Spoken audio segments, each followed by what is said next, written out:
Bom dia, boa tarde, boa noite. Iremos falar agora sobre figuras de linguagem.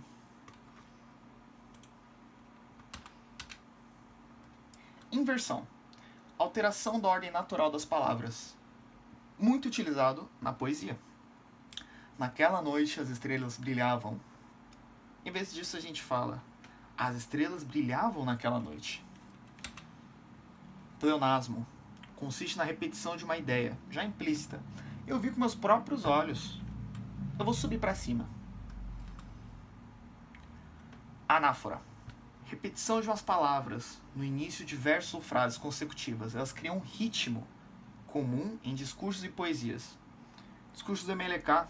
Eu tenho sonho. Eu tenho um sonho que se tornará realidade. Martin Luther King. Desculpa usar MLK, realmente é a abreviação usada por ele. E coração, coração, não se engane. O amor. Antítese. Consiste na aproximação de ideias opostas, criando um contraste. Essa figura é criada para destacar conflitos ou dualidades. A vida é feita de alegrias e tristezas. Amor e ódio coexistem. Ironia. A expressão de uma ideia contrária ao que se quer dizer. A ideia passada é o contrária, mas a frase não. Por exemplo, que ótimo, mais uma reunião.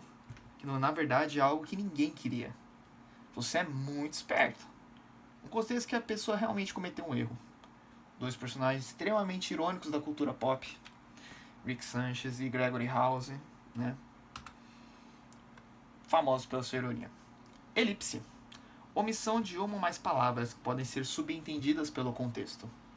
Por exemplo, na sala João e Maria.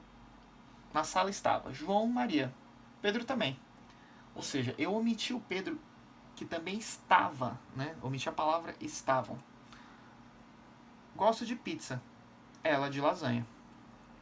A palavra gosta está omitida. Não precisa falar, eu gosto de pizza, ela gosta de lasanha. Não há necessidade de falar isso. Zeugma. A diferença da elipse é que zeugma ele é focado em verbos. Aqui, ó. Ela gosta de nadar. Ele de correr. Eu substituí o verbo gostar. Realmente é um exemplo muito parecido com da parte de cima. Todo zeugma é uma elipse, mas nem toda elipse é um zeugma. Zeugmas são apenas focados em verbo. Ela foi ao mercado e eu à escola. Eu não precisei dizer e eu fui à escola. Não há necessidade. Já é subentendido pelo contexto. Hipérbole é um exagero para enfatizar algo. Estou tão cansado que poderia dormir por 1000 anos. Ele tem 1 milhão de coisas para fazer. Ninguém consegue dormir por 1000 anos e ninguém tem 1 milhão de coisas para fazer.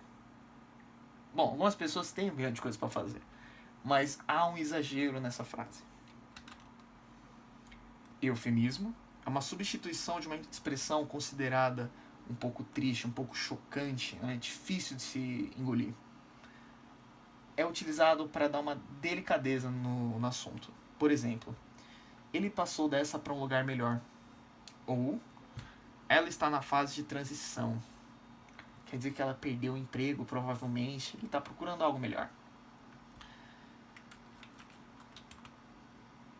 Apóstrofo.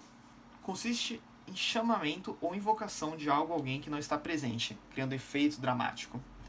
Muito usado em poesia e apresentações de teatro. Ó morte, por que me persegues? Saudade, como dói. Realmente é algo que não está presente ali no momento. Não é palpável, mas é muito utilizado. Propopeia. A atribuição de características humanas e seres inanimados ou abstratos, criando uma conexão emocional.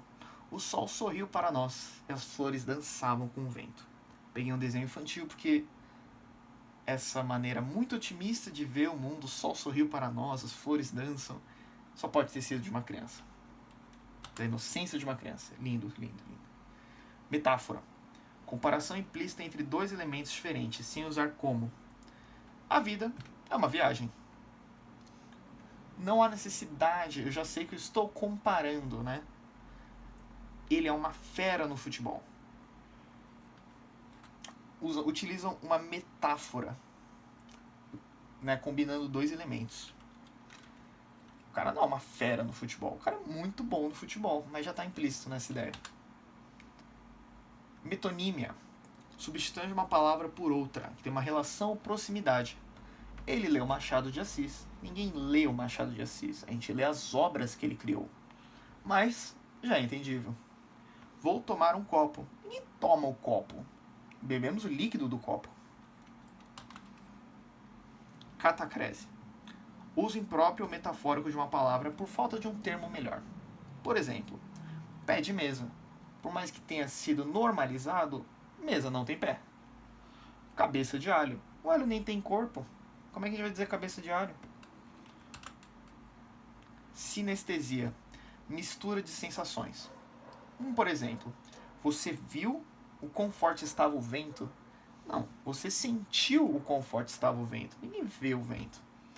O sabor doce de suas palavras. Eu escutei o sabor doce das suas palavras. Então, mistura, né, a ideia da audição com, né, a ideia doce das palavras. Então, uma substituição. Anomásia. Substituição de um nome próprio por uma característica ou título. Por exemplo, Michael Jackson. Eu posso falar o rei do pop. Todo mundo sabe quem é. Se você falar o rei do rock, Elvis.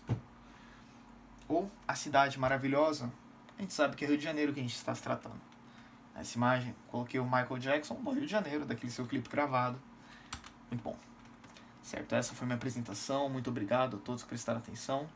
Essas foram as figuras de linguagem.